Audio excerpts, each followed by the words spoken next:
አሰላሙ አለይኩም ወራህመቱላህ። ዛሬም ድንቅና አስተማሪ በሆነ ታሪክ ተመልሰናል።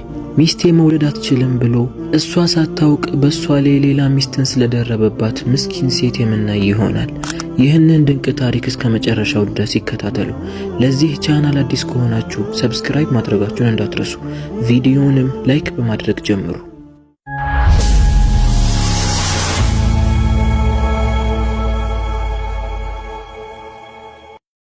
ሰሚርና ሐሊማ ገና አዲስ የተጋቡ ሙሽሮች ነበሩ። ሰሚር መልከ መልካምና በሰዎች ዘንድ ጥሩ በመሆኑ ይታወቃል። ሐሊማም እንደዛው አርቆ አሳቢና መልካም ሴት ነበረች። ሰሚር በዲኗም በመልኳም ይፈልጋት አይነት ሴት በማግኘቱ በጣም ደስተኛ ነው። ሰሚር ልብሶችን በመስፋትና በማዘጋጀት ገበያ ላይ ወጥቶ ይሸጣቸው ነበር። ሐሊማ ደግሞ ባሏ ያዘጋጀውን ልብስ በመተኮስና በማሳመር በቀጣዩ ቀን ሰሚር ወጥቶ እንዲሸጠው ታዘጋጅለት ነበር። በዚህም ሁለቱ እርስ በርስ በመተሳሰብና በመዋደድ መኖር ቀጠሉ። የሚያዘጋጃቸው ልብሶች በጣም ጥራት የነበራቸውና የሚያምሩ ስለነበሩ ገበያ ላይ ሰዎችን መሳብ ችሏል። በዱንያው ላይም ጥሩ ትርፍን አስገኝቶለታል። በዚህም ሁኔታ ላይ ሳሉ አንድ ቀን የሰሚር እናት ሁለቱንም ለመዘየር ወደ ቤት ትመጣለች። ሐሊማም የባሏን እናት ለመንከባከብ ኩሽና ላይ ሽር ጉድ ማለት ጀመረች።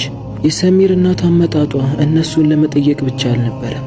ሐሊማ ከነሱ እንደራቀች ስታውቅ ለልጇ ጠጋ ብላ እንዲህ አለችው፣ ልጄ ሆይ ከተጋባችሁ እኮ 2 ዓመት አለፋችሁ። በ2 ዓመት ውስጥ ደግሞ አንድ ልጅ አይደለም ከዛ በላይ መገኘት ነበረበት። ዘራችንን ለመቀጠል ግዴታ መውለድ አለብህ አለችው። ሰሚርም አንገቱን አቀርቅሮ እናቴ ሆይ ከ1 ዓመት በፊት እኮ ሐኪም ቤት ሄደን ተመርምረን ነበር። ዶክተሩ የአላህ ውሳኔ እንደሆነ ነግሮናል። ስለዚህ እኛ ምንም ማድረግ አንችልም ማለት። እናትም እባክህ ልጅን ማግኘት አለብህ፣ የአላህ ነገር ስለማይታወቅ ድጋሚ ሄዳችሁ ተመርመሩ አለችው።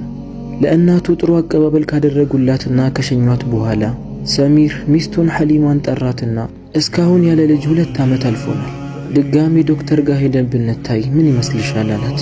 ሐሊማም ከዚህ በፊት እኮ ሄደን የአላህ ውሳኔ እንደሆነ ተነግሮናል፣ ድጋሚ መሄዳችን ምንም ጥቅም የለውም አለችው። ሰሚርም እኛን ሚተካን ልጅ ብናገኝ ደስ ይለኛል፣ እባክሽ ድጋሚ ነገ መሄድ አለብን አላት። ሐሊማም ሐሳቡ ቢከብዳትም እሺ ብላ ተቀበለችው። በቀጣዩ ቀንም ሰሚር ወደ ሱቅ ወጥቶ የተዘጋጁ ልብሶችን እየሸጠ ሳለ ማታ ለሚስቱ ያላት ነገር ትዝ ይለውና ይደውልላታል። እኔ ስራ ስለበዛብኝ አንቺ ዶክተር ጋር ሂጂ፣ ውጤቱን ማታ ትነግሪኛለሽ አላት። ሐሊማም በጣም እያዘነችና እየተከፋች ወደ ሐኪም ቤት ትሄዳለች። የእነሱ እኩዮች ልጅን ይዘው ሲወጡ እየሳቁና እየቦረቁ ሲመለሱ ስታይ በሐሳብ ርቃ ትሄድና ታለቅሳለች። የእሷም ተራ ይደርስና ወደ ዶክተሯ ጋር ትገባለች። ነገር ግን ውጤቱ ምንም አዲስ ነገር አልነበረው። ሐሊማም በጣም አዘነች፣ በጣምም አለቀሰች። የአላህ ውሳኔን ተቀብላ አዝና ወደ ቤት ተመለሰች። ባሏም ከሥራ ወደ ቤት ሲመለስ ውጤቱ እንዴት ነበር ብሎ ጠየቃት።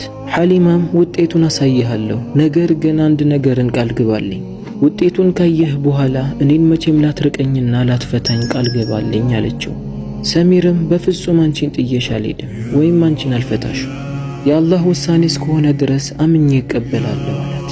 ሐሊማም በደንብ ካስጠነቀቀችውና ከነገረችው በኋላ እሷ መውለድ እንደማትችል የሚያሳየውን ወረቀት አሳየችው። ሰሚርም ያንን ሲመለከት በጣም ደነገጠ። ነገር ግን በፊቱ ላይ ያንን ድንጋጤ አላሳያትም ነበር። አብሽሪ የአላህ ውሳኔ ነው አላት። ከዛን ቀን በኋላ ነበር የሰሚር ሁኔታ እየተቀያየረ የመጣው። በሥራ ሐሳቡ ማታ ማታ አርፍዶ ይገባል። እንደ ድሮም ከሚስቱ ጋር ቁጭ ብሎ ማውራትን ተወ። በቤት የሚገኘው ጥቂት ሰዓት ሆኖ በሱም ለሷ ፊት አይሰጣትም ነበር። ሐሊማም የባሏ ዝምታና ሁኔታ መቀያየር እያስፈራት መጣ። አንድ ቀንም ሰሚር ለሚስቱ እንዲህ ይላታል፣ እናቴ ስለታመመች እሷ ጋር መሄድ እፈልጋለሁ፣ ለተወሰኑ ቀናትም እቆያለሁ፣ ልሄድ ነው ይላታል። ሐሊማም ይህንን ስትሰማ በጣም ደነገጠች። ካንተ ጋር ልሄድ አለችው። ሰሚርም ወዲያውኑ አይ አንቺ እዚህ ሁኚ እኔ በቃለሁ አላት። ሐሊማም ታዲያ እንዴት ነው እዚህ ቤት ውስጥ ብቻዬን የምሆነው አለችው። ሰሚርም ከፈለግሽ እናትሽ ጋር መሄድ ትችያለሽ አላት። ሐሊማም በቃ ችግር የለውም አንተ ሂድ፣ እስከዛ ድረስ የሚዘጋጁ ልብሶችን አዘጋጃለሁ አለችው። ሰሚር ከሄደ በኋላም ሐሊማ በጣም አዘነች። ምናልባት ባሌ ሊመለስ ይችላል ወይስ በዛው ሊቀር ይችላል እያለች በሐሳብ ውስጥ ተውጣ መተኛቱ ሁላ አቃታት። ሌሊቱን እያለቀሰችና ለአላህ ዱዓ እያደረገች ታሳልፋለች። ባሏ መለሳለሁ ባላት ቀንም በጠዋት ተነስታ ለሱ የሚሆን ጥሩ ምግብን ማዘጋጀት ጀመረች። ባሏ በሰላም ወደ እሷ ጋር እንዲመለስ ዱዓ እያደረገች ነበር። እሱ የሚወደውንና የሚፈልገውን የምግብ አይነት ትሰራለት ጀመር። ረፋድ ላይም የቤቷ በር ይንኳኳል። ሐሊማም በጣም ተደሰተች። ወዲያውኑ በሩን ከፈተችው። ባሏ ሰሚር ነበር የመጣው። በሰላምም ተመልሷል። ነገር ግን ሲመለስ ብቻውን አልነበረም። እሷ የምታውቃት የአክስቱን ልጅ ይዟት ነበር የተመለሰው። ሐሊማም ያየችውን ነገር ማመን አቃታት። ሰሚር አላህን አትፈራም? እንዴት ባንተ ላይ አጅነቢ የሆነችን ሴት እጇን ትጨብጣለህ? አለችው። ሰሚርም ፈገግ እያለ አላወቅሽም እንዴ? እሷም እኮ እንዳንቺ ሚስት ያድርጊያታለሁ አላት። ሐሊማም ይህንን ስትሰማ በጣም ደነገጠች። እንዴት ለእኔ ሳታማከረኝ በእኔ ላይ ትደርባለህ? አለችው። ሰሚርም ግዴታ እኮ ልጅ ማግኘት አለብን፣ እኔም ደግሞ ልጅ እስካይ ናፍቆኛል አላት። ሐሊማም እኔ መውለድ ስለማልችል ነው በእኔ ላይ ሌላን የደረብከው? ለእኔ ብታማከረኝ ኖሮ እኮ እኔው ራሴ መርጬ ጥሩ ሴትን አጋባህ ነበር አለችው። ሰሚር ግን ሚስቱ ለምታወራው ነገር ምንም ግድ አልሰጠውም ነበር። እንደውም ከመንገዳችን ላይ ዞር በይ ብሏት አዲስ ካገባት ካክስቱ ልጅ ጋር ተያይዘው ወደ ቤት ይገባሉ።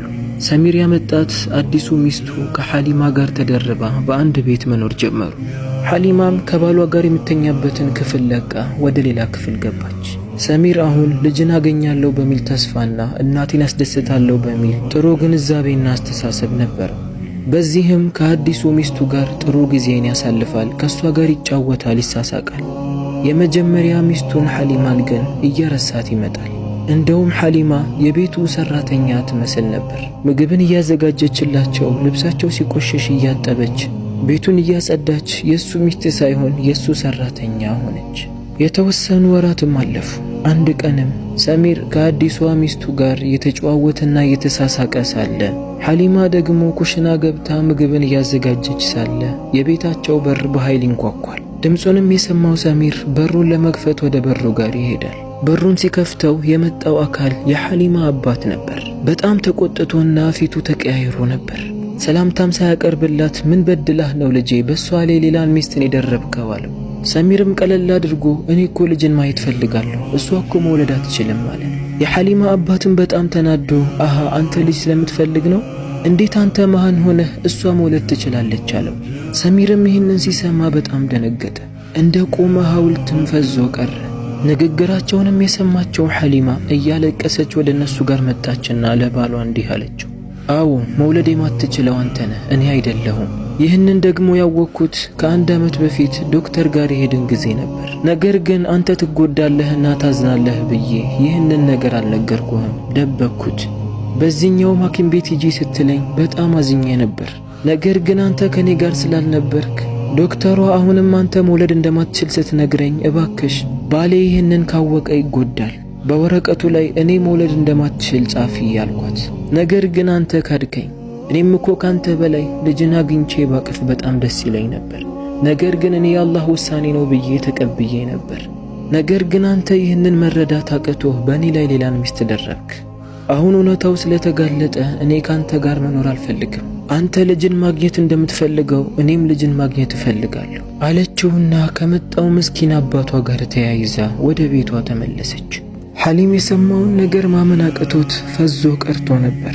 ምን ማድረግ እንዳለበትም ግራ ገባው። እያየ የድሮ ሚስቱ ወደ ቤቷ ተመለሰች። የዛን ቀን ማታም ተኝቶ ከእንቅልፉ ሲነሳ አዲሱ ሚስቱንም ያጣታል።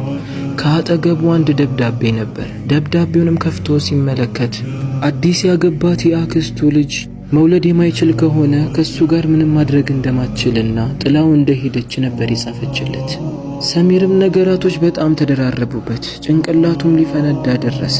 ነገራቶችን ሳያጣራና ሚስቱን ሳያማክር የገዛ ሚስቱን አጣ።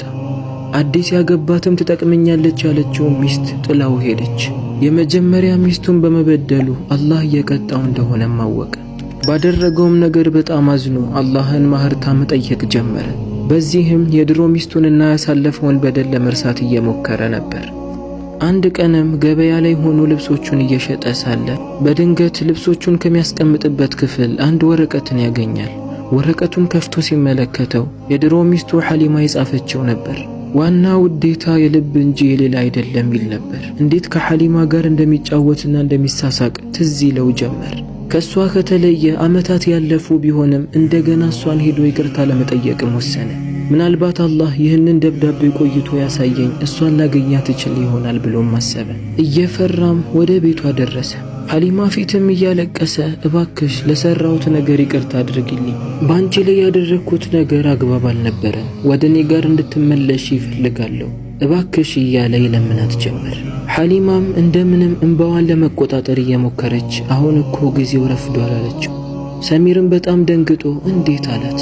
ሐሊማም እኔ ካንተ ጋር ከተለየሁ በኋላ ነበር ሌላን ሰው ያገባሁት። አልሐምዱሊላህ ጥሩና ደግ ሰው ነው፣ ከሱም 2 ልጆችን አግኝቻለሁ፣ ለዛውም መንታ አለችው። ሰሚርም ይህንን ሲሰማ በጣም ደነገጠ። ወደ ቤቱም ተመለሰ። አላህ ያንን ደብዳቤ ያሳየው እንደገና በሰራው ሥራ ሊቀጣውና በማምለጡ እንዲቆጭ እንደሆነም አሰበ። ሱብሓነላህ በእጅ ላይ ያለ ወርቅ እንደ መዳብ ይቆጠራል አይደል የሚባለው? አልዓጀለቱ ምን ሸይጣን፣ መቸኮል የሸይጣን። ስለዚህ አንዳንድ ጊዜ ረጋ ብለን ነገራቶችን ብናስብ ጥሩ ነው። የዛሬው ድንቅ ታሪካችን ይህንን ይመስላል። ቪዲዮ እንደተመቻችሁ ተስፋ አደርጋለሁ። ሰብስክራይብ፣ ላይክ፣ ሼር ማድረጋችሁን እንዳትረሱ። በሌላ ታሪክ እስከምንገናኝ ድረስ ወሰላሙ አለይኩም ወራህመቱላህ።